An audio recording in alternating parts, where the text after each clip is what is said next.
Welcome to the Authentic Man podcast. I am your host, David Chambers. This is a podcast for men who want more and less from life. More deep connection, more emotional intelligence, more self-awareness, and more great sex. And less heartache, less conflict, less overthinking, and less stress. Creating dating lives, sex lives, and relationships that are incredible and authentic. My deepest goal is that you, the listener, can take away what you hear in this podcast and apply it to your life so that you can experience greater happiness, transformational growth, deeper relationships, and profound sexual intimacy. I believe that as men, we are capable of so much more depth than we are shown or led to believe. So join me as we get deep into this.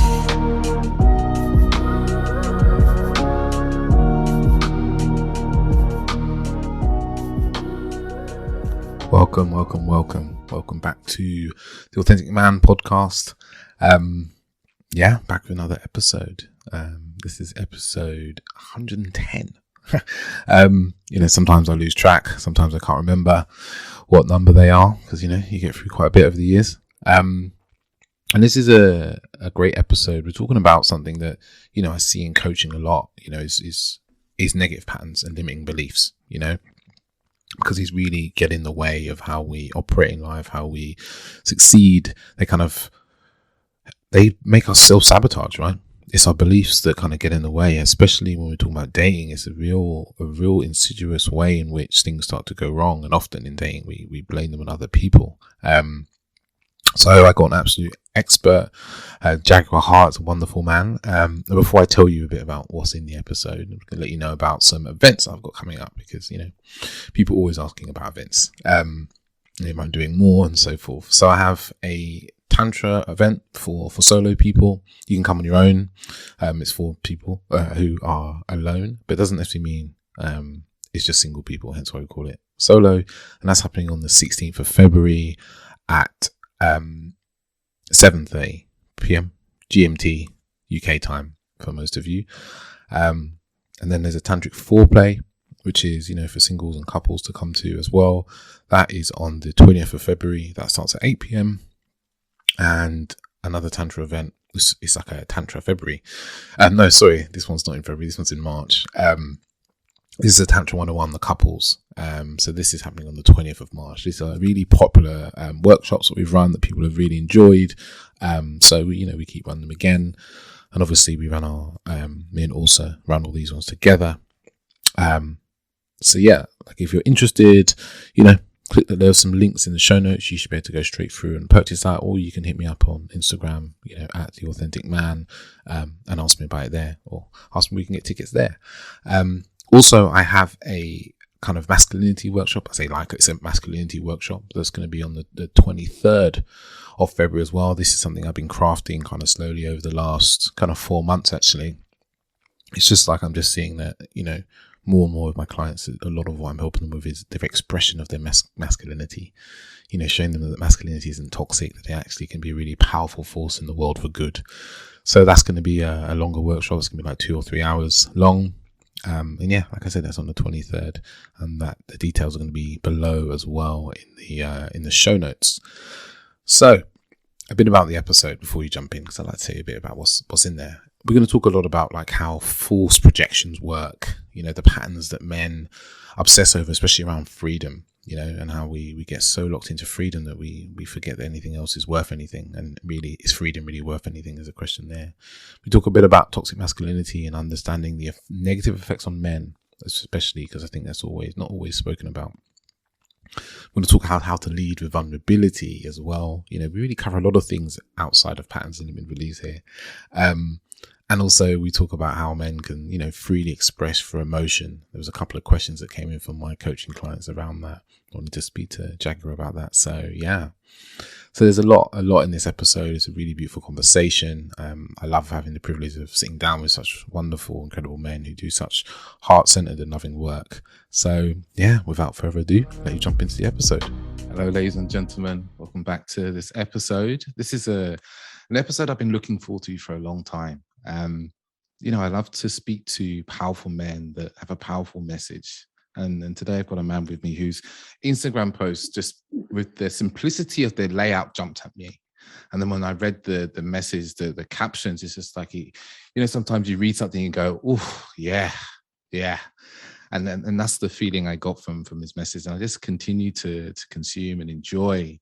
And then I think one day there was something that he posted, and I was just like, I would love to talk about that some more on my podcast. So I reached out to him, and he very generously was like, yeah, I would love to. And today we have Jaguar Heart, who is a holistic therapist. How are you doing, brother? I'm good, David. Thank you for having me on the podcast and for your kind words there. And I'm a massive fan of your work as well. So appreciate being here and appreciate the time we're going to spend together. Oh, thank you. I thought that, I was really looking forward to this, and I know it to be scheduled because I was flying out the country and so forth, but I'm really happy to be here to be recording this about a topic that I think I see a lot with in my own coaching is around, people's patterns and how they repeat themselves and even sneakily don't appear like they're repeating themselves. And I think it's something I'm really looking forward to diving into. But before we get into that, I'd love to know, I've read a little bit about your story from looking at your website, but I'd love to hear it from you. How did you come to do the work that you do now? Yeah, that's a good question. And it's like, the saying, it takes a lifetime to become an overnight success. It really started as a kid. I grew up in a very abusive household. My mother is more I'm not a big fan of like diagnosis or anything, especially mental illness, because most of them are adaptations to deep trauma.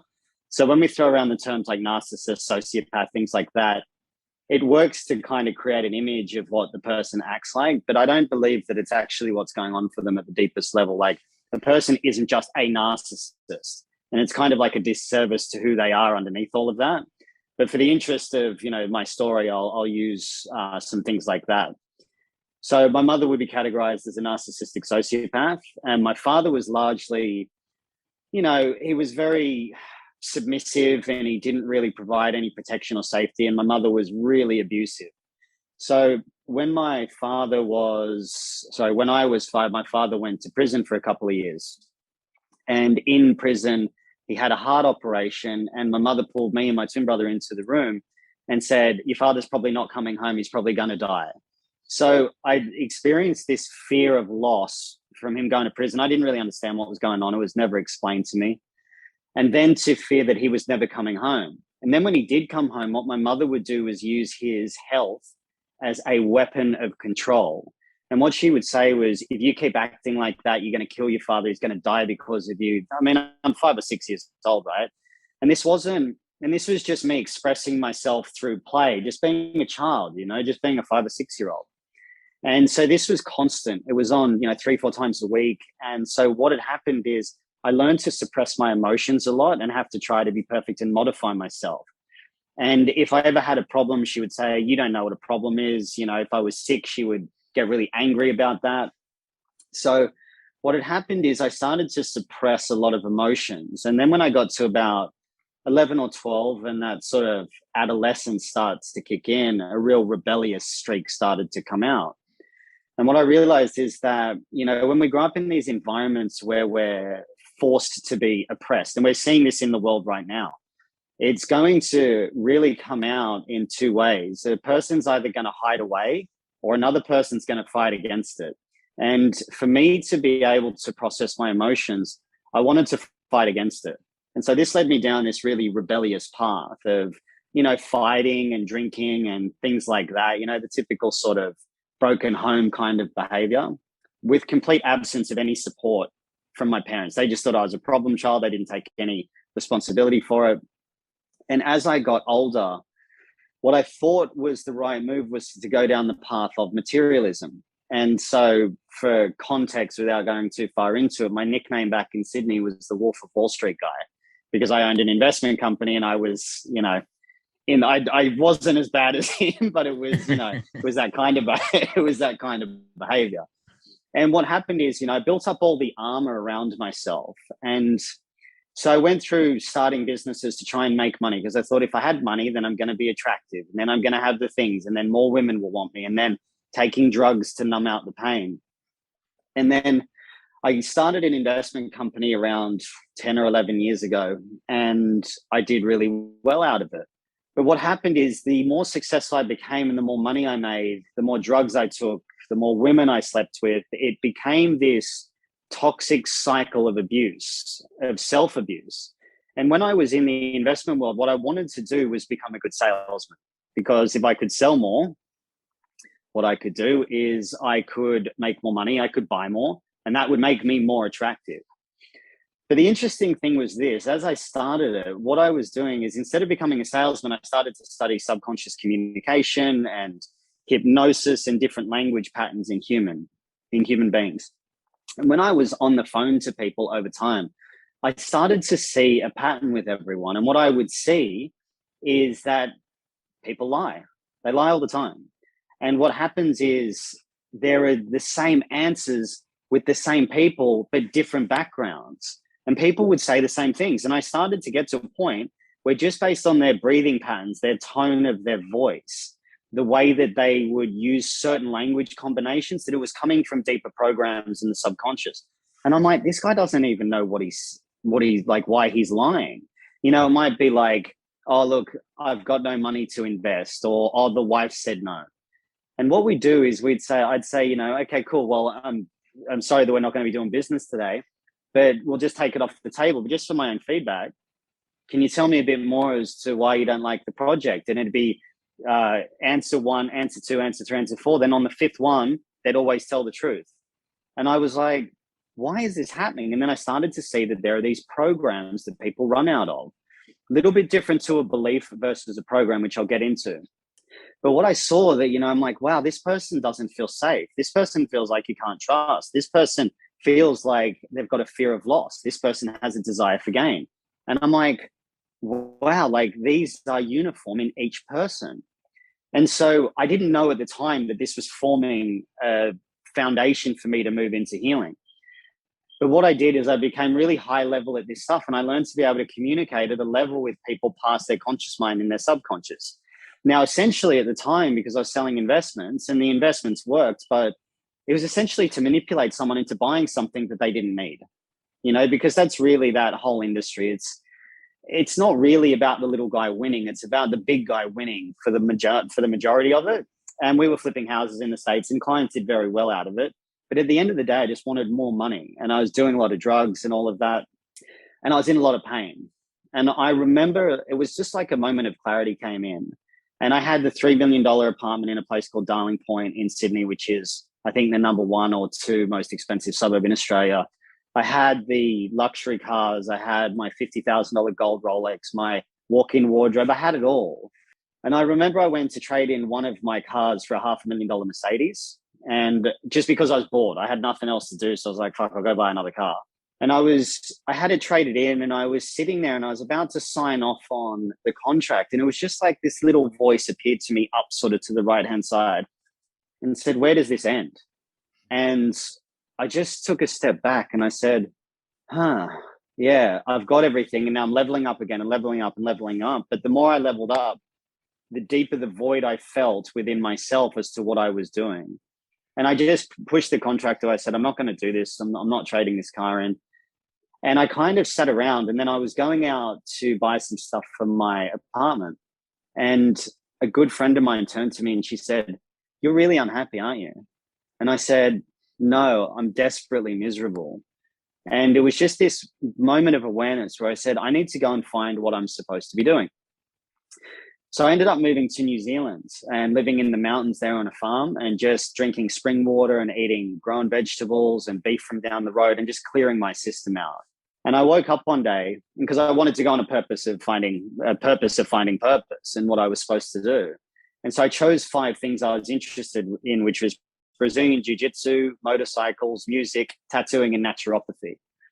And I remember, like, the others, none of them were really working out for me. So it was a process of elimination. And I sat down one day, I just woke up and I just wrote these lists out. And I said, well, what do I spend most of my time researching? Which was things like consciousness, the nature of reality, mystical experiences, the self, philosophy, things like that. And I said, what am I naturally good at? And I said, well, speaking and writing. What brings me joy? Well, when I'm doing things for other people and helping someone gain insight. And I looked at this and I just went, oh, I'm meant to be a therapist. I was looking down at the list and it was just this really clear moment. And so then I moved back to Sydney. I started studying a Bachelor of Integrative Psychotherapy, which I didn't finish because it wasn't deep enough. And then I remember I was sitting on the edge of my bed one day and that voice came back and just said, you're here to heal sexual trauma. And it was quite powerful because at the time I was dating a woman who exhibited these patterns that I couldn't figure out. She would have a cycle, and at a cycle, she'd experience major depression, major insecurity, and she'd get really bad pains in her uterus. And I was like, what's going on here? There's a pattern here. And then one day I had a dream about her with a guy standing behind her and she was crying. And she said to me in the dream, I thought that if I told you, you wouldn't love me. And I was like, oh, this is really weird. What does this mean? And I heard that voice say she was sexually traumatized. So what I did is I looked it up and I looked at all the patterns and just this, and the patterns again, like the pattern of her behavior. And I realized I dated every woman like this as well. And women that I knew were the same as this. And I was like, oh my God, there's this pattern of women that have been in my life that have been sexually traumatized. And so what I did is I started to go down the path of study, and I realized that no degree or anything like that in the world really offers a deep healing for sexual trauma. There's nothing out there that really does. There might be now because this was a few years ago, but at the time there was nothing. And I asked one of my university lecturers, I said, is there a possibility to do a course? They said, well, you can't heal that and there's no course that offers it. So I went, all right, well, then I'm going to go figure it out. And so I ended up ditching my degree and I just started in therapy. And my third client was a sexual trauma victim. And what I did is I helped her. I didn't even really know. It was kind of like a divine hand just guided me. And the first three people that I worked with, one guy, I healed his IBS by the second session. I didn't even really know what I was doing at the time. Another guy healed a wound from childhood that he had, and he was energetically like throwing up. And the third woman, she'd been assaulted by her dad's best friend. And when I linked up the pattern for her, because she came to me not for that, but to find, she wanted a relationship. And I just linked up the pattern. I said, you don't really want an intimate partnership. And she said, yeah, I do. And I said, no, you don't, because you'd have to be vulnerable. And she goes, but I am being vulnerable. I said, no, you're being vulnerable on your terms, which is defensive. Because when were you last really vulnerable? And she was like, oh my God, when I was 6 and my dad's best friend was assaulting me. And she had this moment of awareness, and it was almost like she went catatonic. And her body started to release for about 5 days. Now, she hadn't spoken to her father for maybe 3 years. And the day after we linked this pattern up from a quantum physics aspect, her dad messaged her and said, I'm so sorry I never kept you safe as a little girl. Like that was just mind blowing for me. And I didn't really know what was going on at the time. And so I just kept going with it. And it was just like a download. It was like a channel, right? And I could just see these patterns. So once I saw this, then I started to go, okay, that's what happened here. That's what happened here. What did I do here? And what I discovered is that there's these 12 that I've looked at, like language programs that we operate out of. And once we start to understand the codes of these and how they operate, our world starts to change around us, around the patterns. So that's what I started to do. And what life would deliver me in this was each time I'd work with someone, I'd get like 20 sexual trauma victims at one time. Then I'd get 20 arthritis sufferers. Then I'd get 20, IBS sufferers. Then I'd get 20 relationship problems. And so it's just like all these building blocks to build this foundation. And what I'd found is that there are these deep programs that we all operate out of, which have a specific language structure to them, because words are a vibration, and that's what creates the patterns. And yeah, that's pretty much how I got into it, through a lot of suffering, a lot of work, a lot of self-abuse, really. And just a deeper desire. Like my ultimate question that drives me is, what the fuck is all this that we're living in? And so it's kind of like it's a question which I probably will never get the answer to. And for me, that's deeply satisfying because it'll keep me on the path. Wow. Yeah. I'm blown away. That's incredible. Like what a, what a story to kind of move through, from a childhood that, you said was quite abusive, into this world of sales, to learn the language. It's amazing how your own trauma from your childhood, plus the work you learned in the sales world of really understanding people's language patterns, has been kind of put together for you to do this divine work. It's like without those two worlds, you wouldn't have been equipped to do this work now. Totally. It's like the balance of opposites, no? The yin and yang system. It was like, and we all operate in two ways. We live in a dualistic system, like yin and yang, black and white, left and right, binary, zeros and ones. And it was fascinating because it's like shadow and light, right? And I used the world of language to manipulate, to gain, for self-service. And then it literally translated over into the ability to heal, which, even that still blows my mind today. Like, I was just like, wow, like it's whatever divine providence is at work, I'm pretty grateful for, because it really made me understand the power of human beings and the power of language. And once you really understand how powerful language is, I would say that it's the key to life once you really get that right. Wow. So the language is the key to life. Yeah. So I guess it's because it's vibration. And it's the one vibration we almost all of us are using constantly, and is being used against us, or to us and against us constantly. Yeah, absolutely. I'm so glad you brought that up, because I've been talking about that with a lot of people recently. And this isn't, my original discoveries. I heard something with it, but the power of language, it's like even the world of when we say yes, sir, for example, if I'm talking to someone saying sir, I'm not actually talking to them. What it stands for is slave in residence. So I'm saying, yes, slave in residence. That's who I am. And so things like, we go to earn a living, and earn is where you keep the ashes of the dead. We wake up, awake is after a funeral. In the morning, we're mourning something because we're waiting for the weekend, which is weekend. We go to work, we wear shirts with cuffs, like handcuffs. We wear a collar, which is what they used to put around slaves. We have a tie around our neck, which if you put up that way, it forms a noose. It's spell casting. That's why they call it spelling, because it's a vibration with the intention behind it. And that's going to bring in the corresponding intention behind the vibration. So it's very powerful stuff. It's interesting. A friend of mine was talking to me about this, about the use of the capitalization of language as well. And when something's in capitals, it's not really a real thing that we're talking about. We're talking about like another entity. Well, this is a bit more down the aspect of like the birth certificate, which we don't need to go too far into, but they put it in capital letters because they trade you as capital. Yeah. That's why they do that, So once you link all this up, it's very, very powerful. And even the word government means to control the mind. Pharmaceutical means witchcraft. Pharmakeia it comes from, Wow. So it's interesting stuff. Oh, wow. We're just unaware of how this language is being used against us to program us in these different ways. Yeah, correct. And it's everywhere once you see it. You can't not see it once it's there. And what happens is, because we speak internally, thoughts have a frequency. The frequency will sit before what shows up. So whatever we do frequently produces our frequency. So if we're walking around saying, I'm worthless, I'm not enough, or something like that, guess what's going to show up? Life is going to show that to you, to present that to you, so you can break free of it. And that's the power of language. So that you can break free of it, that it shows up for us so we can break free of it. Yeah. So what will happen is nature will seek to find balance and harmony. And the most unhealed part of nature is the human being. So unconsciously, the unconscious, which I call the soul, is like expansive. It's like water. It's free, it's open, it's loving. That's why when you're in the experience of love, it's your deepest nature. That's what you are.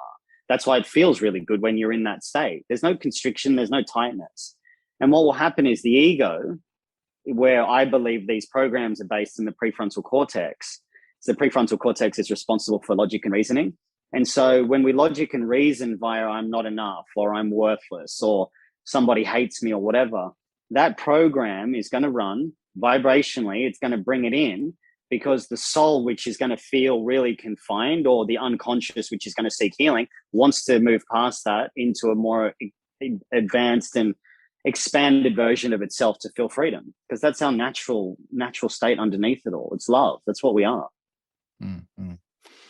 Oh, I used to have this idea, and still sometimes had this belief. It's almost like we unconsciously create these patterns in our lives, a bit like almost like computer games, in the way that you'll be going down a level. Think of Mario going down a level. He gets to a boss. He wants to beat the boss, but he dies, and then we replay the pattern again. So we get that, and then when we beat that boss, we move up to the next level. So we enter into a new pattern, but we'll keep playing that until we learn the lesson. We surpass what's needed at that level for us to move to the next level of even consciousness, you could put it.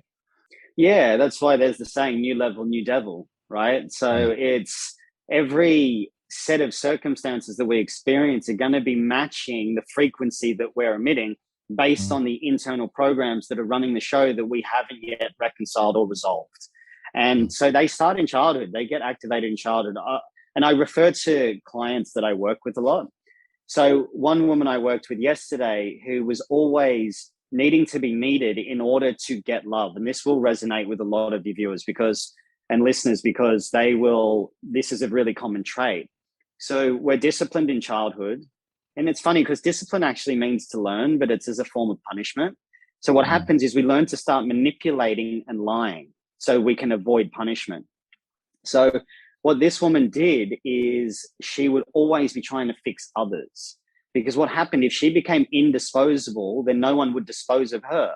So she needed to be needed in order to get love. So love became a transaction based on fear and manipulation. But what she hadn't seen is where it came from. And as soon as I opened up the program for her, what happened, this memory surfaced. And this is where, this is the fascinating part. You open the program, a memory will surface and the body will react. Okay, so we'll go subconscious, and then we'll go into the conscious mind, which is the thought. And then we'll go into the body, which is the heaviest part of the release. And what happened is when she was 3, she was crying in the back because she wanted something. And her mother's boyfriend got her, threw her out of the car, and drove off and left her in India. And she was sitting there bawling and crying. Yeah. And she was sitting there bawling and crying. So what she learned is to express her needs is going to be met with abandonment, punishment, and to be left alone. And I said to her, I go, I'm guessing that if you ever ask for your needs to be met, you've probably been met with men that have left you, right? And she goes, every relationship. As soon as I communicate what I need, they leave. And I said, then this is the work that we need to move forward with. And I said, did you ever have tonsillitis a lot when you were growing up? And she goes, like the worst thing ever, because when we're speaking, it's from the throat. When we don't speak, we start to create blockages of thyroid issues, tonsillitis. Anything to do with the throat will be around not being seen, not being heard as a child. And so it was really profound for her, because we linked up the pattern. She didn't know why she did it. We linked up the why, we linked up the memory, and then we linked up the program. And what happens? The pattern just breaks and starts to dissolve. And then you can't not see it. As you said, we set these things up unconsciously. So we're not conscious of it, even though it's in front of us all the time. And what we need to do is bring it into conscious awareness. So our awareness expands to the nature of who we are. And then we become more enhanced. We become more expanded. We become a bigger version of ourselves. And what will happen, the physics will reflect that in the outside world. Wow. Yeah. Wow, that's powerful. And bringing the body in is really, because a lot of the time therapy is with the mind. It's like, talking. Yeah. And it kind of it never really allows people to fully release what's there for them, what's been going on, because it's so we store so much of our memory and our emotion in our body. And when we just stick with the talking, we're just dealing with the words that have kind of got lodged in our minds, when we're just negating all the feeling that's kind of being really stored. Well, the feeling is the physics, really, isn't it? Like if you're in the state of love, you'll see love everywhere, and you'll look to confirm that. Now, why that's really important, and I'm glad you brought that up, is because what happens is we use the mind to solve the problem that the mind created. And that's why it doesn't work. It's why people, we have thoughts that inform feelings. They kind of, feelings inform thoughts and thoughts informs feelings. It's kind of, they go together. But both of them dictate behaviors. Behaviors produce results, and results create experiences of life. Okay, so when we're trying to fix things at the behavior and the results level, and prior to the thoughts, we're in the subconscious programs. And prior to that, we're in a program. The program has been created by a code. Code has been created by language. you simplify language, it's the word. Underneath that is the vibration, which is the unconscious aspect. So most people are trying to fix things like over here at the behavior and the results end, not realizing there's this whole chain prior to that, which is actually dictating the behavior that they're trying to change they're unaware of. So it's like kind of like it does work. People will sometimes commit to New Year's resolutions, things like that. But if you need a motivation outside of yourself to change, like a date, you're pretty much fucked, because it's not going to work, because you're just trying to use the mind to fix the problem that the mind created. And it just doesn't work like that. It's not very effective. Mm-mm. It doesn't really create that kind of long-term change that we're looking for. No, it doesn't, because it'll be, what I'm saying with that is there's something wrong with me. There's a problem right now, and I need to solve the problem. But new level, new devil, then you're going to be met with a new problem without actually getting into the deeper programs that have created the things that you think are a problem in the first place. And when we get into the world of language and patterns, it's always based in a form of I'm not something, like I'm not worthy, I'm not loved, I'm not good enough, whatever it is. But what happens is, because it's unconscious, we set ourselves up with that continually. And so it's like, if we're looking at relationships, and most people will repeat the same relationship again and again and again and again. But what they do is they try to change the partner a lot of the time, or they'll need to change themselves without knowing where it's coming from. And this is why relationships break down as well, because people are just relating to the other person through their own triggers and their own wounds, not even realizing that. So they're in a relationship with their own bullshit, not really in a relationship with the other person. They think they're experiencing somebody else, but actually they projected so much of their own shit onto that person. I always talk about this as if you've created an avatar of the person, right? And that's who you're interacting with. But behind the avatar is actually the real person there, who you think you're interacting with, but you're not really giving them a chance, because you're not really listening to what they're saying or what they're doing. You're just listening to the projection of how you see them. How you take it, it's coming into your mind. You're twisting it to suit your own worldview based on the threat to your survival, and then you're projecting it back out.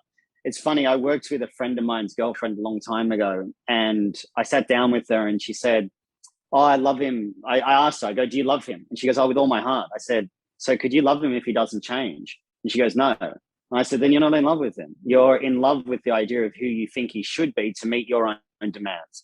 That isn't love. It's not love at all. And she was like, oh my God. And I said, yeah, you're just projecting what you want to make yourself feel safe, when if you're trying to control the outside world that way and projecting your own fears, hatred, limitation, expectations onto other people, that's not a fight you can win. It's just not. And that's why people end up exhausted or resigned or sick or apathetic in the way that they approach life, because they're not seeing that, wherever they go, they're the common theme. So wherever the bullshit is in their life, they're always there with that bullshit, It's like trying to get the world to change I think it's a John Mayer song. It's like waiting on the world to change. It's like you'll be waiting a long time. Yeah. You've always got to start with yourself. Yeah. And it's funny. I wrote down the word freedom, actually. And I'm really interested, actually, because this is something that comes up a lot with the men, especially that I work with, is this obsession with freedom and wanting freedom and needing freedom. And I imagine this is something you've come up against before in your work. What is the kind of pattern there for people that kind of is running for them? Yeah, so my interpretation of that, especially men. So men are more driven to fix and do things, as you would know. I know you work in a lot of masculinity and femininity stuff.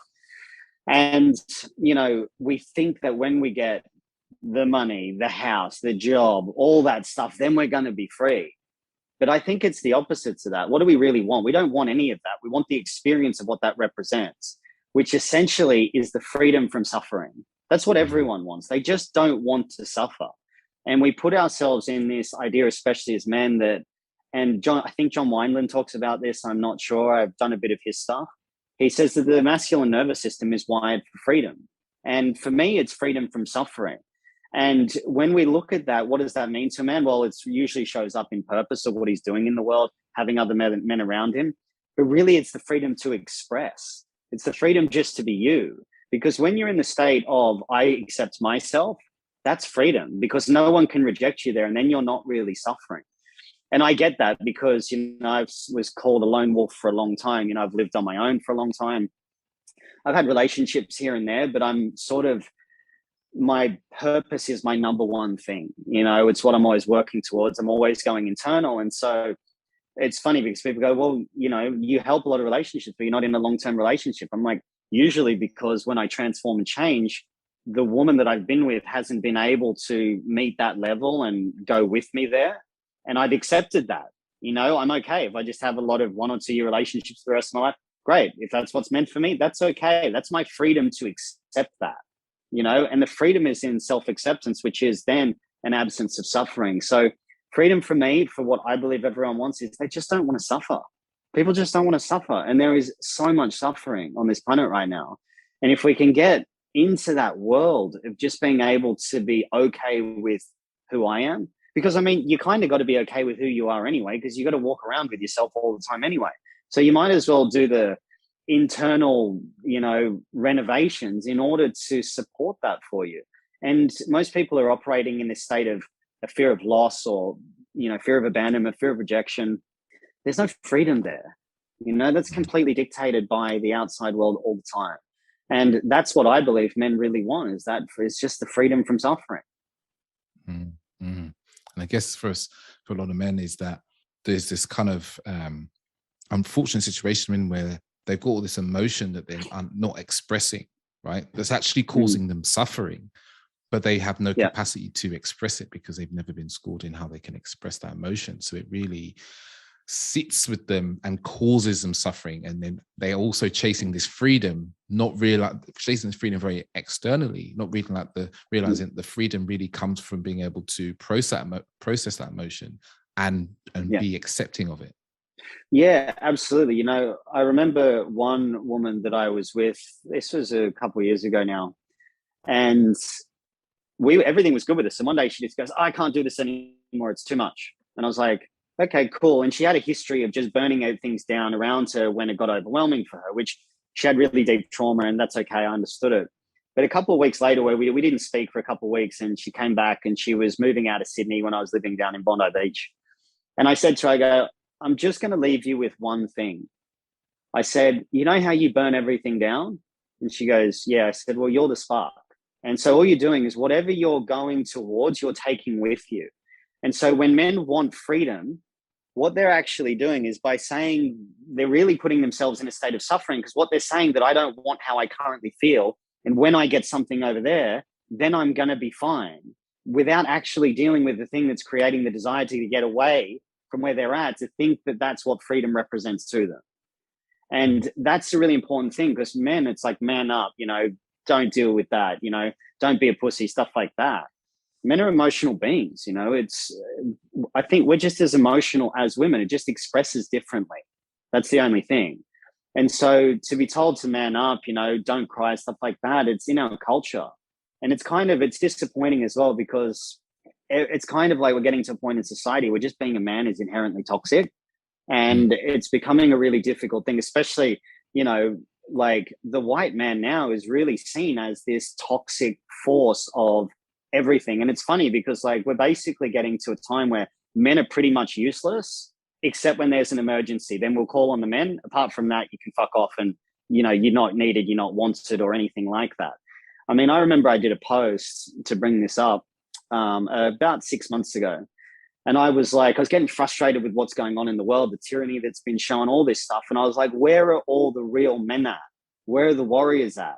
We need the men to stand up. The men are here. We're physically stronger. Our nervous systems are denser. Our bone structure is thicker. We have more muscle than women. We are stronger than women. And I said, where are all the real men at? Because the women are really the ones fighting for our freedom at the moment. And I said, the real men need to stand up. And I got a message from a woman. She said, respectfully, what we need you to do is drop the mic, shut the fuck up, and stand aside and let the women handle this.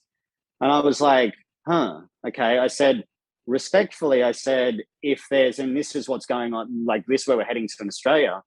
I said, respectfully, if I've got the military at my door that's going to come and drag my partner out with her 3 children and take her to a quarantine camp, as an example, I said, I'll just stand aside and go, don't worry, babe, you got this. You can handle it. I said, this is a really big statement for the way that women see men, which I think is we're largely undervalued. We're seen as very toxic, except when there's an emergency. And if things go really bad here in Australia, women are going to be going, where were the men? And it's like, well, you've been pushing us down saying we're useless the whole time. And then when you really need us, that's when you want to call on us. So it was an interesting exchange in that, because we haven't been taught to process things. And now we've been told that if we want to process things, we're useless and we serve no purpose. So we're kind of in this really difficult place of what it means to be a healthy man at the moment, which is one of the reasons why I was so keen to do this podcast with you, because you're a really good representation of what a healthy man is and what you're representing. So it's an interesting time we're living in at the moment.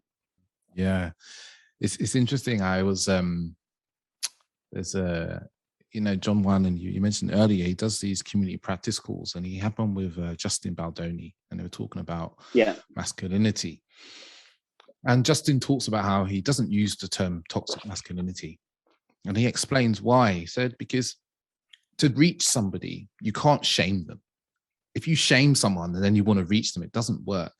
And when he said that, I was thinking back to a conversation I had with my friend of mine years ago. This is probably like 5 or so years ago, because we're talking about people that support, say, Donald Trump, or in the UK, people support Brexit. And she was just like, they're stupid. I can't understand their thinking. And I said, no, I can understand their thinking. I can understand them because I'm willing to do so, right? Because if you can understand someone, you can reach them. And then I started to think last night, I was like, this term toxic masculinity, is it toxic masculinity we're talking about? Are we talking about a toxic expression of the masculine energy we talk about? Or is actually that's just a bit of a smokescreen for men being toxic, for toxic men? Yeah. Or for saying, really, all men are toxic? Yeah. And I sat with this over the last couple of days, and it's led me to feel that a lot of men are so disempowered by the constant beating and rhetoric that they have, is that all men are useless, all men are trash. Like I work a lot in dating, and it's constant from certain accounts or certain women's accounts, for instance, I see it's just like there's never a lifting up of men. It's always a beating down of them. And it's just constant for some men, is that they don't even believe they can stand up, because if they stand up, then they're doing something wrong. They're just, in this state.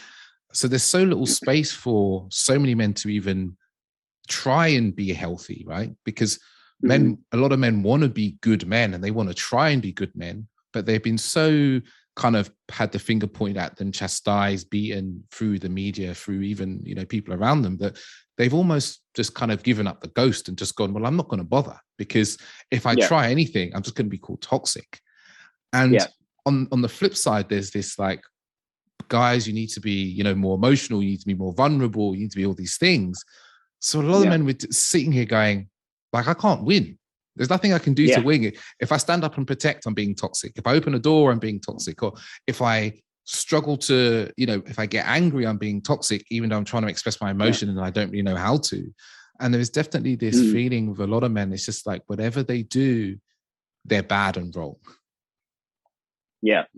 Yeah. And that's a really good point. I was having a conversation with my partner about this kind of stuff. And it's interesting you said to stand up, right? So I'm a big believer in like men's sovereignty is really important. One of our roles here is a protector. We are. And I don't mind what reaction that gets, but one of the men's roles is to protect, another one is to provide, right? This is a healthy masculine role. And I was saying to my partner, because we were going through a little bit of, we were traversing our own relationship. And I said, one of the things is, I said, subconsciously, if I don't stand up to you, you won't feel safe for me to stand up for you when it really matters. And I think that's a really important point. And we spoke about it a couple of days later, and she got scared by that. And I said, interesting, because she's had a history of dating men that are largely very feminine, and she can control them. And I think G.S. Youngblood, he wrote a book, which I read a little while ago. And he said that, the feminine will try and do two things. They'll see how much they can control you, and they'll test how reliable you are. And I'm like, this is accurate. And it was interesting that we had this, exchange, because it scared her a little bit. And it wasn't in an argument or anything. I was just expressing my point of view. And it was funny because a few days later, we were talking about a situation with her ex-husband, because her ex-husband's this really chaotic, difficult human being. And I was saying how, she asked me what to do. And I said, this is what I think you should do. And she goes, yeah, I'm not going to be walked all over anymore. I said, wow, it's really interesting that you're literally standing up there. But if I stand up to you and you're standing up to me, that for you it generates fear. But for me, I'm like, yeah, go get it.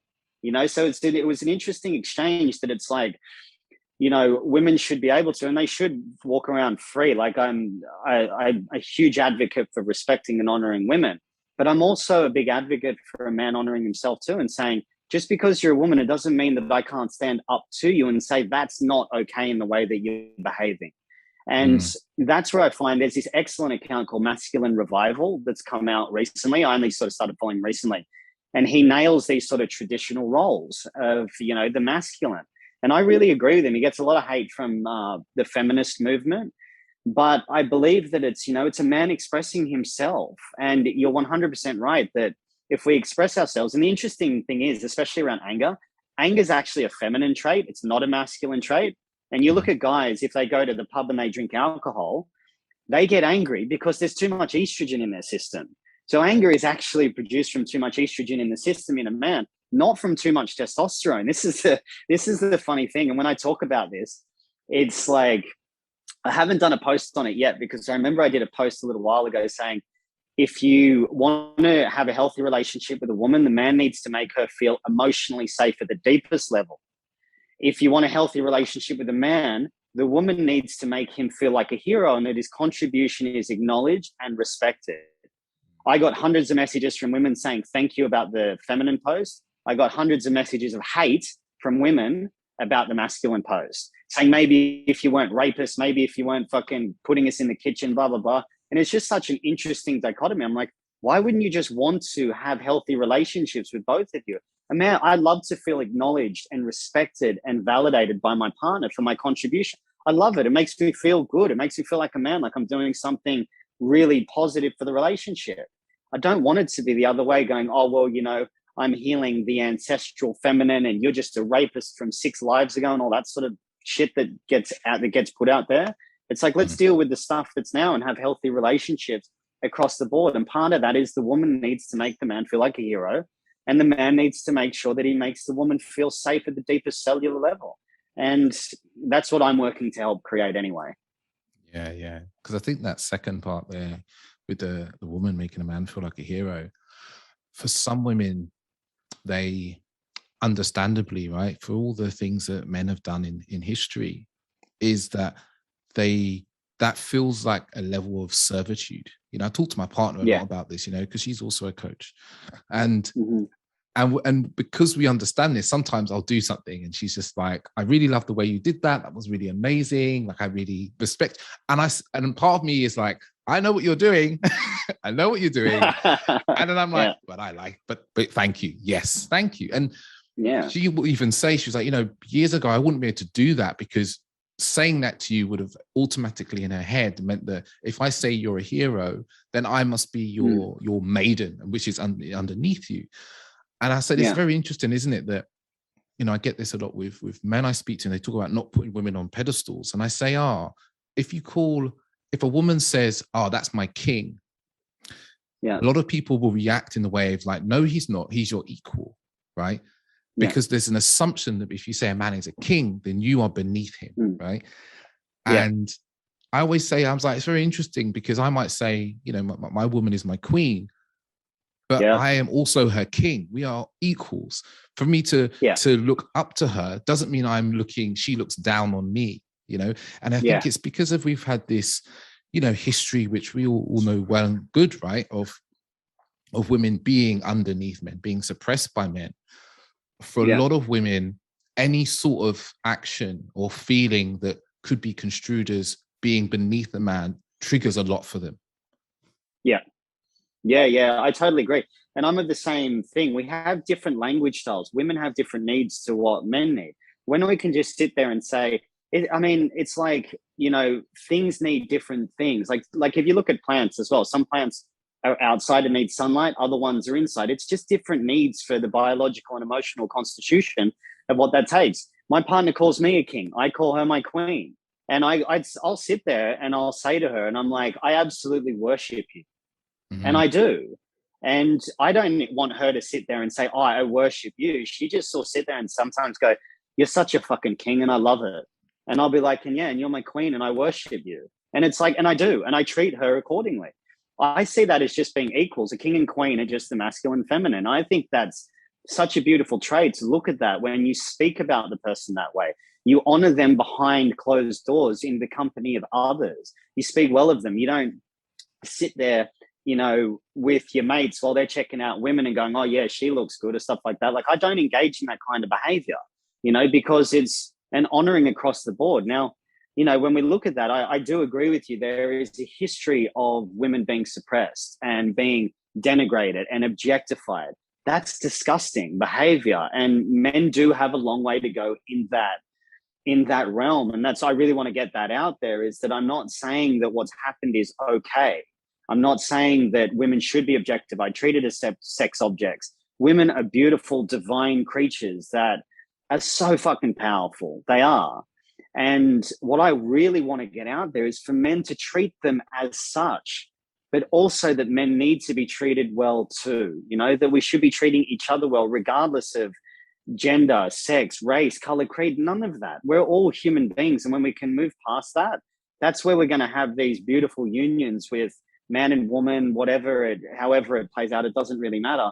But that should be projected towards everyone and everything, towards nature, towards animals, towards, you know, whatever God you believe in. It should be everywhere. And this is where it does get a little bit frustrating around the conversation with it, because not this conversation, but it feels like men are constantly needing to prove themselves and people are waiting for us to fuck up. They're waiting for us to go, okay, cool. Yep. I'm going to prove it right that you're a fuck up, that you're just a typical man. And you could do like, it's like if you get to work late one day, but you've been early 365 days, you'll be pinned for the one day you're late. And I feel like in our society, there is the destruction of the strong man. And there's a reason for that, which I won't go into in this, but we're being emasculated. We're being torn down just for being a man. And I don't think that's very cool. But I also don't think it's cool that women have been treated in such horrendous ways in the past. Yeah. There's definitely see this idea of like we're always waiting for the man to fuck up, you know, and it's interesting because it's always looking for a mistake, and it's a very toxic behavior you see in relationship, but even why, you know, in a wider sense, you see it in the media. You know, if there's a man that's doing well, people looking up to him, it's like everyone's got their camera waiting for the mistake or even something that looks like a mistake. And I think with men, we do operate in this sphere. You know, I remember talking to a friend of mine, an influencer on Instagram, and he was saying how he was really concerned because he was like, you know, there's a few groups he's in with women, and it's like the banter with the women gets very banterous, should we say, right? And he says some of the things that get said between the men and the women, him and some women in there, is really could be taken out of context. If someone was to get hold of what was said, they could take that out of context and it could really hurt his career. And he said, but the women he's talking to, they've known each other for a long time. There's in that sort of way of talking to each other. And it's like, you know, it's really concerning that when you're within friends, that we are concerned and worried that someone's going to take what's said out of context in that moment between friends and being used against it another time, because that is the state of any man who is, you know, doing the sort of work that we are, is saying that this is how men should show up, this is how men can be better, that there is also kind of this specter behind us just waiting for us to do something wrong or to pick something out of our pasts. Yeah, totally. And, you know, that's a really, really good point, because context, and then we come back to language, right? In the way that something is said, not really what's said. And it's like if I walked up behind you and you couldn't see me and I said, David, you go, oh, is like the subconscious go, is he talking to me? You know, it was that to me, blah, blah, blah, et cetera, et cetera. But if I walked up behind you and went, David, you'd be like, oh shit. It creates a different reaction. So it's a lot of that is the way we say things too. So there's got to be some sort of, there needs to be a bit of delicacy around it, but it's also, you know, there's this culture of cancel culture that's come in, and some people just get really offended by just general banter. And I think this is where the suppression comes in, where it's like, it's okay for society to call men toxic, but it's not okay for us to express our emotions when we're not okay with being called toxic. So there's this kind of strange dichotomy with it. And people are waiting for people to fuck up. It's almost like it's almost become an addiction in a way where they're like, okay, you say one thing wrong and we're going to ride that train as hard as you can. And you're going to be defined by your failures and by your mistakes, as opposed to the beauty that you actually bring in the world as a divine expression of unique consciousness that's manifested as David or as Jaguar, for example. And that's the thing that in the process that we really need to start to get past is this, I'm going to wait for you to fuck up. And especially because in relationships now, we're not driven by security to stay together anymore. There's Tinder, there's dating apps, there's hookup apps. It's like, you can do one thing wrong and I'm getting a little bit over it. And okay, cool. I'll just jump on my phone. I'll swipe left or I haven't really looked into dating apps. I've never been on one before. So you can swipe up or down or left or right, whatever it is. And you can basically go and then just drown yourself out in another hookup and destroy your relationship. Like I don't know them personally, but I know people that know people up here that are just like, they'll have an argument with their boyfriend. And these women will go fuck two guys in a night. And I'm like, okay, go do it if you want. Like there's no judgment, but where did we get to where we devalue the level of our own sense of personal morality around that, in my opinion anyway, to go and like want to destroy a relationship just because of an argument, because we're not driven by this deeper commitment to want to harness intimacy and connection between one another because of that attitude of we're waiting for someone to fuck up so I can have an excuse to go and do whatever I want and be destructive. And it's interesting because doing something wrong is a program.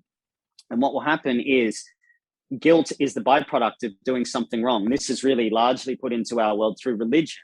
You even look at speed limits. We're always worried about doing something wrong everywhere. And so what happens is guilt is going to attract in situations of accusation and blame. And the response is to sabotage and destroy that situation. So the program is I'm always doing something wrong. The emotional byproduct of it is guilt. And so to alleviate guilt, people will punish themselves to alleviate the guilt that they think they deserve through action. So you can tell me that I'm a fuck up and I've done something wrong. Now I'll go out and I'll drink or take drugs or whatever it is to go and sabotage that, to confirm the guilt that I'm feeling that I'm trying to get away from, which is a social construct. And that's to your point, is people are waiting for people to fuck up to use an excuse to go and do whatever they want. Gives them license to go and do what it is they want to do because they can put something on somebody.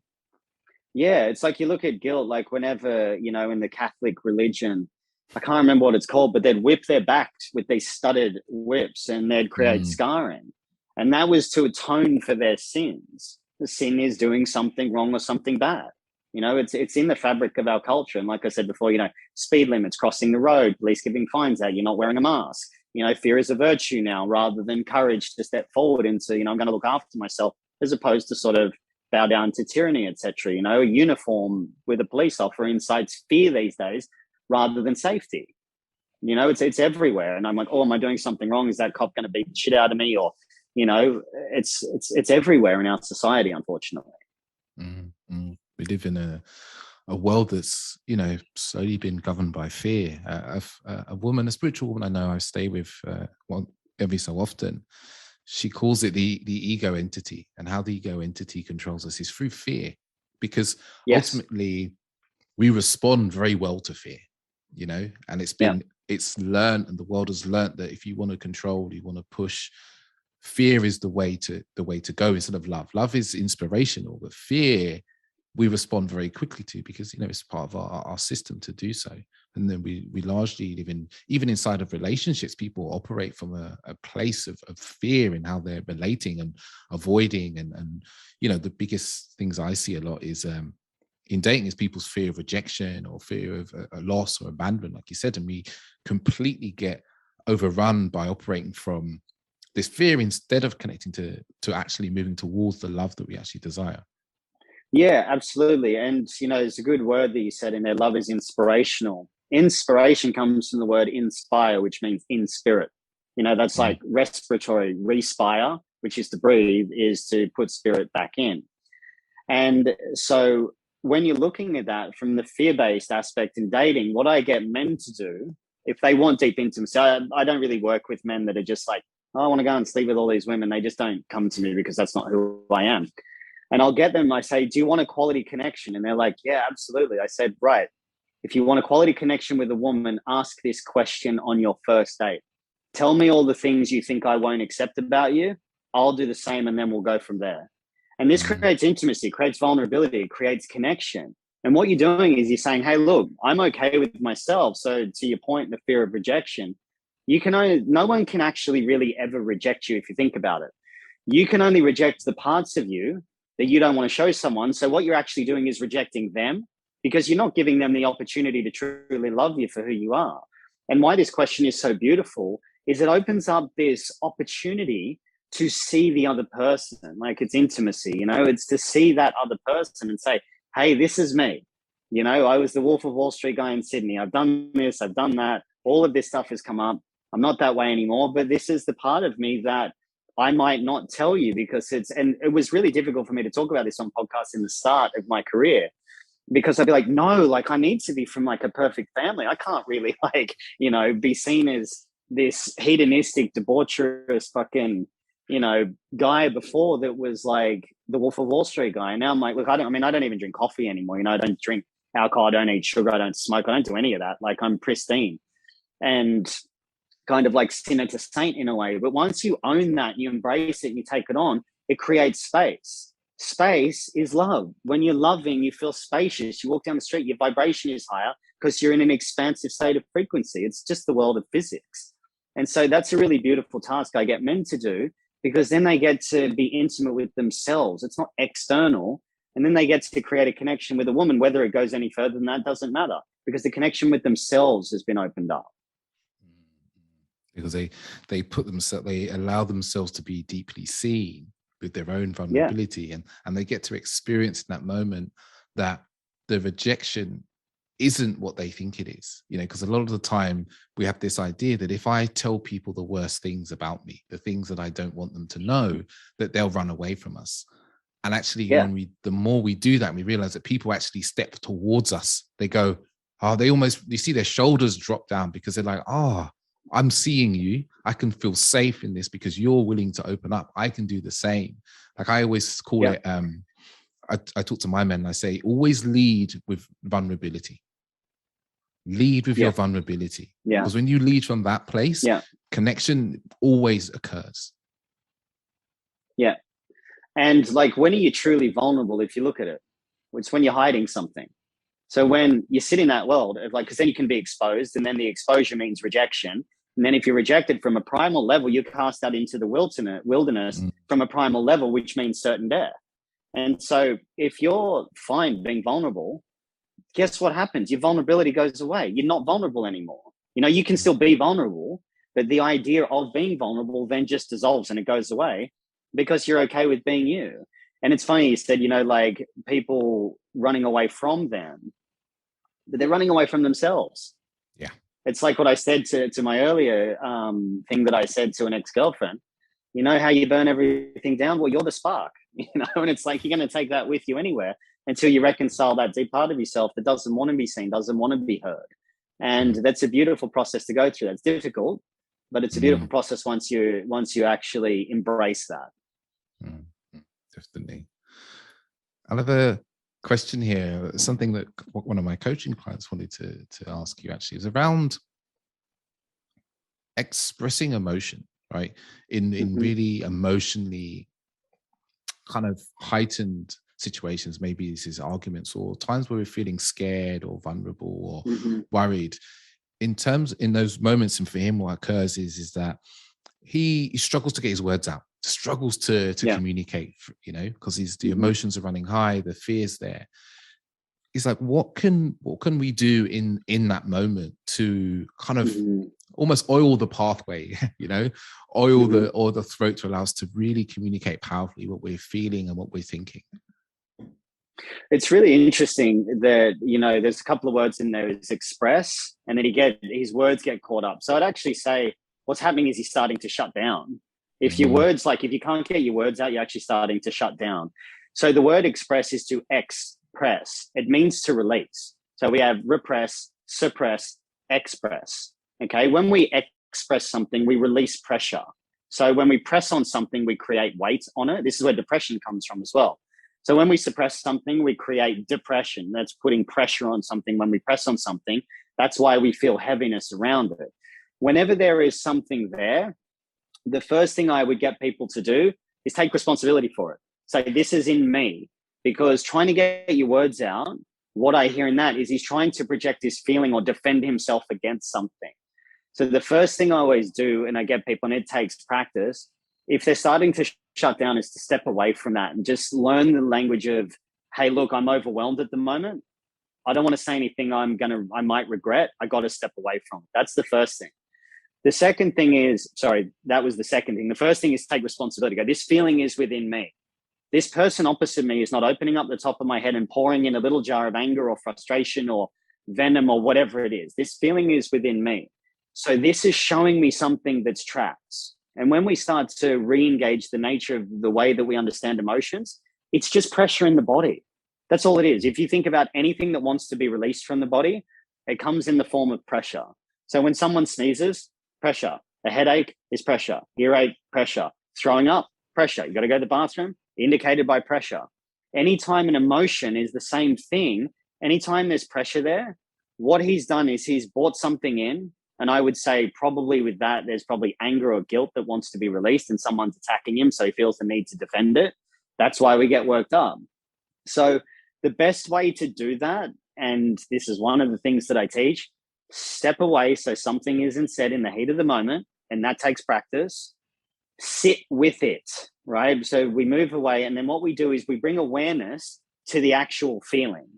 Now, why this is really powerful, we need to relax the shoulders and just relax the diaphragm too, because our typical response in fight or flight is to brace. All that does is increase the pressure. So if we relax into it and we bring awareness to the body, and so if there's any listeners right now that are, well, not right now because I don't think this is live, but when they listen to it, if they bring awareness to their hands and they sit for a moment, they bring awareness to their hands and then bring awareness to the shoulders and then to the chest and then to the stomach area, the gut area, because that's where most emotions will hit, will be chest or gut. When they do this practice, what will happen is as they bring awareness to it, their thoughts will start to go away. But what happens in the body is when it's hit with the pressure, it goes up into the head, thoughts start to loop around again and again and again. So when we start to remove the awareness away from the thoughts to the pressure in the body, what will happen is it will just start to move and shift. And you can actually move feelings of intensity with no story within 90 seconds. Chemically, the body can't release the chemicals that create these emotions for more than 90 seconds. It can't. But it's the story that goes on. And a way to do it is when we're focusing. So we don't see the world through the eyes, we see the world through the mind, and the eyes interpret what the mind is telling us to see. So what happens is when we're staring at something, when you stare at something, you're pretty much blank because you're not focused on anything. You're just kind of drifting off into space. So what happens is when we're focusing on something sharply, we increase the intensity of the thought, and that increases the pressure in the body. So we have to almost soften our gaze, like those old 3D magic eye puzzles we used to try and do. You kind of got to look through them. And that's the focus we need to use with the eyes. And then the awareness around the feeling and the pressure in the body will start to move. So we don't call it anger, sadness, hatred, whatever. We just call it pressure. And so if I'm saying I'm feeling really angry right now, there's a stigma with that. But if we say there's just some pressure in the body that needs to move, that's energetically, that'll already start to create space and start to let the thing move. It's I am angry. That's ownership, personification. That's who I am. That's not the truth. It creates space. It separates you from the body. It's like there is something there and it's just pressure. The thing is as well, if he's trying to get his words out, it means and I would say that he's in a defensive mode. So he's looking to defend something. That's usually when anger comes out, and anger is just trying to defend the sadness. So there'll be the vulnerability probably that he's trying to defend there, or he's not being seen, not heard, or anything like that. Another way to deal with it is to get into the other person's world and say, what must be going on for them right now? Reflect back. I do this with women when I'm working with them, when they're having issues with their partner. And I'll run through something, and universally the woman will start crying because she will feel seen, and it's very simple. So I'll get them to reflect back. So for the guy that asked the question, reflect back what they're saying. So I did this with a woman yesterday her partner drinks a lot. And I said, say to me what you'd say to your partner. She goes, when you drink, it just makes me feel like, you're careless and it doesn't set a good tone for the kids. And I feel like you become a different person. And I took the role on as the man. I said, okay, so what I'm hearing is that when I drink, you feel disconnected from me. It probably makes you feel a bit abandoned, like I don't care. And that what's happening is that the kids might not feel safe around me because I'm in a different level of consciousness. And then that probably doesn't create a safe environment for all of you. Is that right? And she just burst into tears. And I just went, I can understand why that would make you bring this to me like that. And that must make you feel probably quite worthless, like I just don't care. Is that correct? And she was in tears. So when we shift it to what the other person is saying and go, what must be going on for them right now? I get into their world and you will see a dramatic change in the nature of the relationship. So rather than him trying to get out his own position, and beautiful, we spoke about this earlier in the podcast, is that most people are just taking in the information, shifting it around and going, wow, how does this affect my own survival? We take that off the table completely and go, okay, I'm going to reflect back to them. This person has something going on for them. And I'm going to just repeat back what they said and check in my own interpretation of it if it's right. And then take a step and go, I can understand why you might feel like that. Another example with this for the listeners, I did this to my partner. I said, where don't I make you feel safe in our relationship? And this is a moment of vulnerability for me. There was one time where I brought something up that she told me before. And she goes, sometimes I don't feel safe because I'm worried that you might use something against me later, right? Just being human, I used it as a point to be right at the time, which is, we're trying to make other people wrong or just trying to be right. And I said to her, I go, okay, cool. So what I'm hearing is you confided in me. And then what I did unconsciously is I used that to prove a point. And that made you feel emotionally unsafe because you trusted me. And at that moment, did you feel like I broke your trust? Is that right? And she went, that's exactly it. And I said, I can totally understand why you would bring that up and why that would make you feel unsafe. And I'm so sorry because that must make you feel hesitant to bring things to me in the future. And just completely resolved it, opened it right up. And this is the power of that level of communication. So always get into the other person's world is the long story short. And there's the techniques how to neutralize that as you go along. So powerful. So powerful because we spend so much time in our own world. We don't even really think about this for the people we're talking to, especially our partners. Like, the reflecting is something that I learned a couple of years ago. Is such a powerful way to just hear someone, to actually hear them, and it's something I say with the men I work with, is to say to you, when you're speaking to your partner, don't just listen to the words, because when we listen to just the words, we're not really getting the full context. It's like, what's the feeling behind, what's the feeling that's behind what's being said? Because when you can speak to that and you can acknowledge that, like you said, there's this feeling of just being heard and being seen, and that it's really, it's like almost instantly transformational to the conversation and the type of communication you're having. 100%. I love that you brought that up because it's really emotional language that I really speak to. It's the language of emotions. How is this person feeling? And to go back to what we said earlier, talk therapy is intellectualizing. It's at the mind, but we're not dealing with the feeling. And once the feeling is dealt with and reconciled, the pressure goes and leaves the body. And so when we're in that, like, I get men to go past that. And what is she feeling? Because most of the time, almost universally, it will be because the woman doesn't feel safe. That'll be it. That'll really be it. And once you go, how do I provide a container to make her feel safe? One is don't fix it. Two is listen. And then at the end of that, or even at the start, I get men to say, all right, darling, what do you want me to do here? Do you want me to hold space for you just to listen? Or do you want me to help you fix this? And then that's her going, okay, cool, great. He acknowledges me. And most of the time they just go, I just want you to listen, babe. And there's a difference between hearing and listening. A lot of people hear the words, but they don't listen to the deeper intention, feeling behind it. You got to listen to the feeling. That's the most important part. So I love that you brought that up. So powerful. It just shifts your relationships, when you do that. It's one of the things that I think, for that coaching really added to my life, was like, oh wait, there's more. I'm not just listening to respond, because when you learn to coach, you don't need to respond. You're just listening. And then when someone's maybe finished speaking, then you think, okay, what's there? But we're so kind of trained in our normal life to just always be trying to respond as fast as possible to what's being said. instead of really Yeah. listening to and often we don't even give each other space or ourselves space to have that space in between hearing what's said and being like, what did I feel just there? I felt that this and this and this, and then responding, because we're in this kind of word reaction. It's almost like word tennis. Reaction. We're in. Yeah, I was going to say that. Yeah, I was going to go reaction. It's reaction versus responding. You look at the word react, it's re-act. We're acting something out of our history. How does this affect my own survival?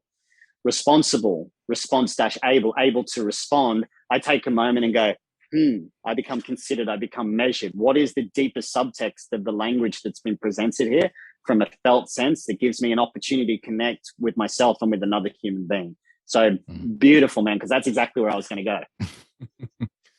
Wonderful. And I love the question here is, I'm interested in your take on this. Is this something that comes up for men a lot? And I don't work with men at this level so often, but I definitely, it's a question that comes to me through the wonderful world of Instagram quite a lot, around limiting beliefs and the limiting beliefs that men hold around talking to women, like maybe approaching a woman in a bar or an event or wherever it may be, where for a man, he freezes up, he has his fears, his worries, and these limiting beliefs are just like running wild in his head. And it's often asked of me is like, what can we do in those moments to kind of get ourselves past those limiting beliefs, to kind of counteract those limiting beliefs? Yeah, beautiful question. The first thing is drop the intention as to why you're going to speak to her. Because most men will be like, oh, she's hot, or like, I might get something from this. It's primal. Move up and say, this to me, she looks really interesting. And so, or even go to the point of, I heard this once, I can't remember where it was, but I said it to a woman that I approached on the street, and I'd seen her around for a long time. And every time I saw her, I would do that freeze up. And I was like, there's got to be something different here. And I said, just be honest. Be honest. If you're honest, then that's okay. And I went up to her, and she's still a good friend of mine now. We got together, this woman and I, and this was 14 years ago, and she's still one of my best friends. And I went up to her and I just said, you've just got this really incredible energy, and I needed to come and speak to you, because if I didn't, I might never get to know what you like. And that was it. And it just opened up from there. And that was just the honest nature of it, because I was attracted to her energy. And so I always say, just drop the intention. See a human being. Just say to them, you've got a beautiful smile. I just wanted to say hi. Just be genuine, be authentic. But if you're going in there with the intention of, I want to sleep with her or this or that or anything else, that's going to make you freeze up, because you're going in with an intention. She will fucking pick up on that from a mile away. She probably already knows it without knowing it from across the room. But even if you go up and say, hey, look, I'm really nervous about talking to you, but I just wanted to come up and say hi, and I'm really nervous. And to go to that point, the woman that I said that to is still my good friend. I said that to her, and I said to her, I'm really sorry. I'm really nervous right now when I was doing it. And she was like, that was the reason why I gave you my number, because you were really honest and you were vulnerable. And she goes, and I was shaking. I was shaking when I did it, and to embrace that, to walk up and just say, hey, look, I just wanted to approach you. There was something about you that I needed to come and say hi. And I'm really nervous right now, so I hope you don't mind. But my name's Jaguar, and I'd love to have a conversation with you sometime, just to get to know what you like. And you look at that, there's no intention there. It's just like, it's not, I want to sleep with her or conquer her or dominate her.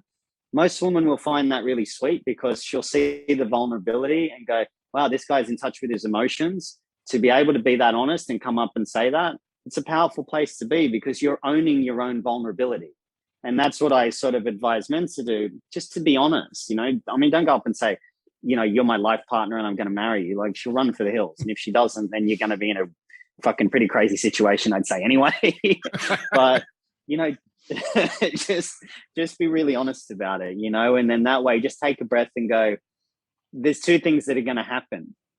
You're either going to get her number and you'll develop something, maybe, or you'll be in a no different position if you don't talk to her anyway. So realistically, there's only something good that's going to happen on the other side of it. And then you get comfortable talking to people, and it doesn't need to be this killer one-liner. And this was sort of the world of the pickup artist, which kind of, I think that created a lot of toxicity in that community of like having moves and like, playing hard to get. Playing hard to get is a form of what's called intermittent reinforcement, which is the language of abuse, and which I'm not a fan of. And I mean, it might create some sort of result in the short term, but in the long term, you're not going to create anything powerful or meaningful if you're playing that ridiculous game. But my advice to that is just to be you. What is your heart telling you why you want to go and do this? You could say anything like, I just saw you cross the room and I just really wanted to come and say hi. And I respect if you've got a boyfriend or you don't want to talk, that's okay. But I'm nervous and I wanted to come and say hi and talk to you. And that's it. Yeah. Yeah. It's really, what I'm hearing is like, there's an honesty, there's an authenticity, but also what's there is there's not wanting anything beyond what you walk up to say in that moment. There's no story of what I want is a number, what I want is to sleep with you, what I want is to see you naked, and all those other things that get ahead of us, but that create it's almost like it calls us to create a manipulation, because 100%. As soon as we've bought into that story, it's like, well, I want that thing, but I need to do a different thing to start with. But if we can just come with a level of presence, a level of authenticity and honesty, we're just there in the moment with what's happening there, and we allow it to unfold naturally. And also to be curious about the human being. As you said, you're talking to another human being. They have I always say this is like they have a life, they've had passions, they've had trauma, they've had difficulties, they've had joy. They're a human being that's standing in front of you. Be curious about who they are. Yeah, become fascinated with them. Like I use curious versus fascinated. Curious is I want to find something out. Fascinated is this like exploratory, it's exploration. It's a big term, like I get really like tight on my language because curious is like, oh, I wonder what that's about. I sort of go, okay, but when you go, oh, she seems fascinating. Like if you walked up to a woman and said, your energy is so fascinating to me and I just had to come and speak to you, she'll be captivated by that. But you're so right. It's to drop the manipulation. Manipulation is based on fear. If she senses fear, she'll be like, no, I can sense it. It might work if you're drinking because the inhibitions will be lowered and stuff like that and whatever. But if you're doing it genuinely, like you might have nerves and you can honor that and say that. But if you're going in as Mr. Smooth and like, oh yeah, like, are you an angel because you fell from heaven or some bullshit like that? Like she's going to feel that manipulation and she'll pick up on it and know that she's not safe. Like even when you're in an argument with a partner, don't project the thought of I'm going to make them wrong, because the woman will feel unsafe and it will create a defensive barrier, because thoughts have a frequency and she'll pick up on it without even you saying it. And so the thoughts are really important to get clear on, that I just want to speak to this person behind the facade of I want to see her naked or I want to fuck her or whatever, and that's the problem where men freeze up, because it's like it's a territorial thing. It's like, back to primal days of, capturing and conquering the women. And if that doesn't happen, it means like, they might be cast out of the gang or something like that. And so just get really honest and authentic and see them as a human being and fucking honor them. To the men listening, fucking honor the woman as a woman, not as some fucking object to take home. Stop doing that. Yeah. Yeah. Wow. Yeah. Yes. The honoring. It's missing often in these interactions. Yeah, big time. Oh, brother, it's been I like that. I wrote it down, fascinating versus curious. Yeah, it's been a fascinating conversation. It's just weaved through the different bits and pieces, and I've really thoroughly enjoyed it. There's one actually question, and answer this as succinctly as possible if you can. Is, a lot of the time when it comes to our own patterns, our own trauma, our own beliefs, they live in the body, live in the nervous system. And what can the average person do at home alone to help chip away at that pattern, chip away at that trauma, so they can break free of its influence? Sure, good question. The first thing is we remove the word trauma, because it has a stigma associated with it. It's an event that happened. It's not to discount anything, but it means wound, right? It comes from the Greek word wound. So what we want to look at is the trauma creates a response in the body. So like anxiety is an example. People call it anxiety. I go, replace the word with safety response, right? Because that's what it's doing. It's trying to keep you safe. It's even the word anxiety starts to generate feelings of anxiety. So we want to reframe it from threat response to safety response. So whatever someone has got going on within them, we want to look at it as the feeling is just pressure. I'm a big fan of types of breath work as well to retrain the nervous system. I still do breath work in the morning. I wake up, I'll do my tongue scraping, I clean my teeth, and then I'll do 20 minutes of breath work every single morning. I'll do one called Breath of Fire, which is a yogic one, actually called an ego eradicator, which is that with your arms over your head like this. I'll do that for sometimes 20 minutes without taking my arms down. And like, that's not recommended for everyone because most people can't get past 2 minutes, but I've spent a long time cultivating that. A lot of the stuff that I held on to was based in fear.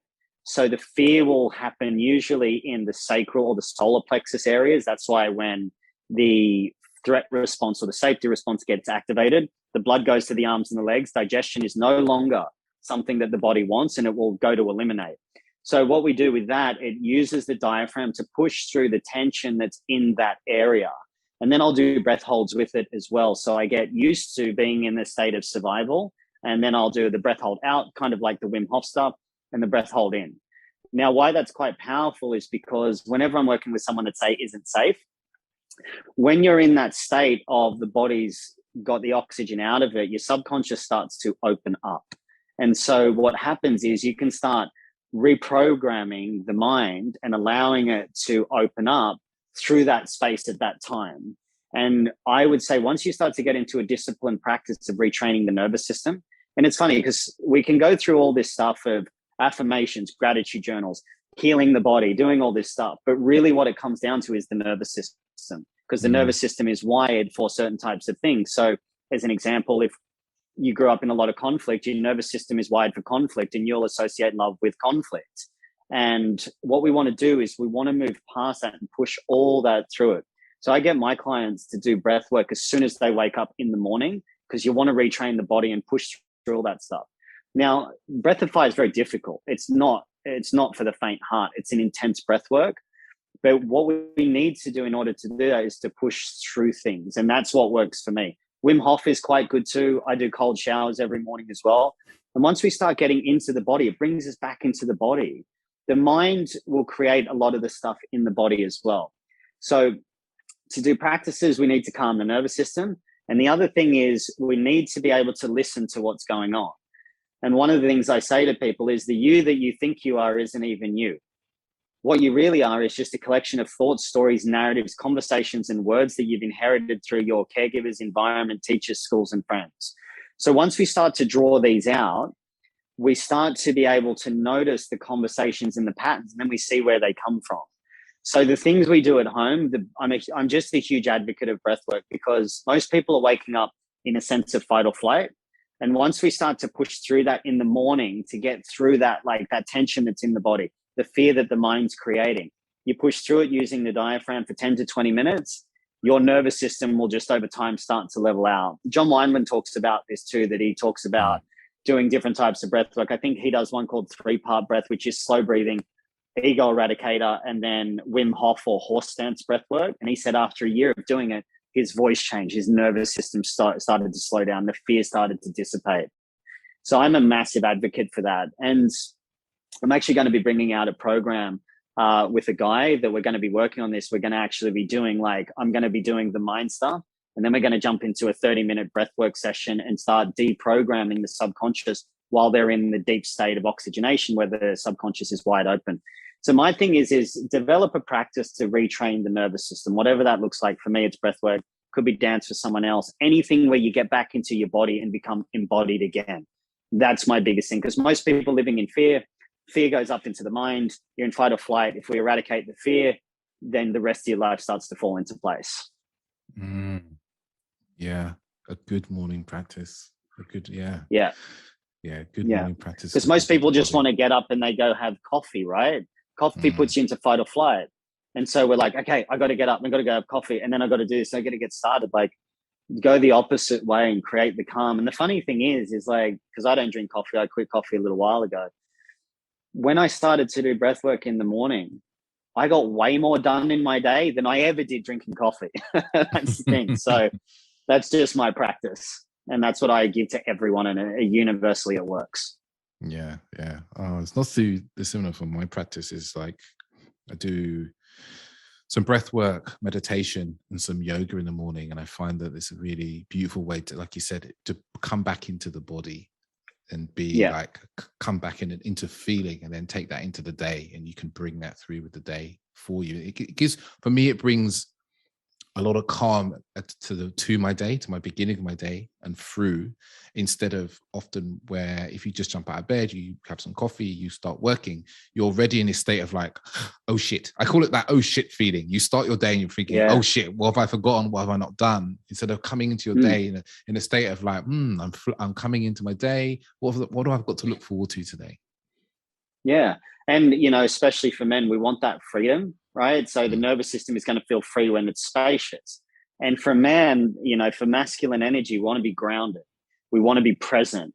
We want to feel safe. We want to be structured. We want to be calm.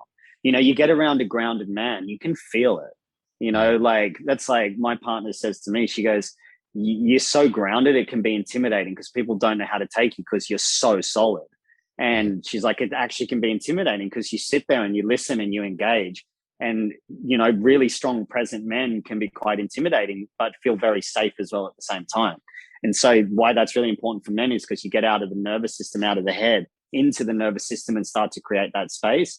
As you know what it's like from, your breath work, meditation and yoga. Men are meant to be embodied in their body. We're not meant to be in our head all the time. And that creates, so much more productivity because you create the space in order to create, rather than just being caught up in your own thoughts and habits and previous programs. Wonderful. So powerful. Yeah. So all the men listening, you now have your morning routine there for you to go away and action, just to bring yourself in grounded, embodied into the day and bring that into your life. Yeah. It brings so much to you.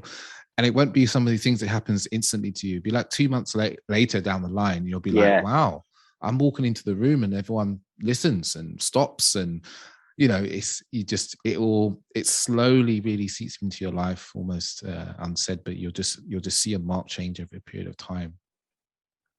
Yeah, look, and that's a really good point. It's not like a 1 week thing or, a weekend of doing some breath work. It's like, it's a yogic daily spiritual practice that you want to cultivate over time. And once you get like that 2 month mark is where I really started to feel it when I did it. It just became so automated that it was like, like I was even away with my partner. I took away to this beautiful retreat near where I live because we could get away without any lockdowns. And she was like, we woke up in the morning and, we're cuddling and like, we love to make love in the morning. And she's like, make love to me. I'm like, I got to go do my breath work and then I'll come back to bed. And so it's one of those things where it feeds on itself again and again and again. And when it feeds on itself, you start to become more grounded, more present. You notice the results. Once you get to 3 to 6 months of it, you're just becoming a different person. And you'll find that all the other stuff that affected you before, you're just going, oh, fuck, that's not there anymore. I don't get jealous. I don't get upset. I don't get reactive. I don't get triggered about these things anymore. And it becomes a really powerful place to be. And then you start to embody the concept of what it feels like to be a grounded, safe, and present man. And that's a really beautiful place to live from. Very powerful. Very powerful. And it's what the world is crying out for as well. 100%. 100%. Thank you, sir. Thank you. It's been a wonderful, wonderful conversation. It's really weaved in and out and just covered some beautiful ground. And I'm sure the listeners are wondering how they can hear you speak more, work with you, find you on social media. Yeah. So thank you, man. Like I can't express my gratitude enough for what you're doing and for you. I appreciate you so much. Thank you for giving me the platform to speak and share my message. I love these conversations. They weave in and out. It's very smooth. It flowed. It's a very stimulating conversation. You're an excellent host. So thank you for that. For people to reach out to me, it's Pure Jaguar on Instagram. So Pure is in Pure, Jaguar phonetically. My website is jaguarheart.co. I'm pretty much in those two platforms. If they want to reach out to me, they can through there. You can look me up on Spotify. There's podcasts on there. I don't have a podcast yet. I am going to be doing one, which is probably going to be a solo cast and addressing concepts of the human condition. So that will be coming up as well. And I'll be doing a new course, probably a 6-week course, or still trying to refine it with another breath worker, which I'll be launching that pretty soon. So that'll be on my page as well. So yeah, those are the places to reach out to me. And yeah, they're the best places to contact me. Wonderful. Awesome. I look forward to the course. And yeah, thank you so much for being so generous with your time and your energy and your wisdom tonight. It's been amazing. No, thank you, brother. Thank you again. I'm really glad that we got to do this. And man, I'd love to do another one because there's so many other things that we could have gone off into today. And yeah, it's like I'd love to have another couple of deep podcasts with you. I think it'd be good for the people. Yeah, I'd love to. Definitely we'll sort that out in the future. Sweet. Awesome, David. Thank you so much, brother. I appreciate you, man. Oh, thank you. Thank you. And listeners, if there's anything in the episode that's really piqued your interest or made you think about your own life, we'd love to hear about your feedback about, how this shifted, what's this shifted for you, what you've learned, what you can take away into your life and action. Because, ultimately we really want to we're here in a place of service to helping people develop and transform. But until next week, people, I'll speak to you soon.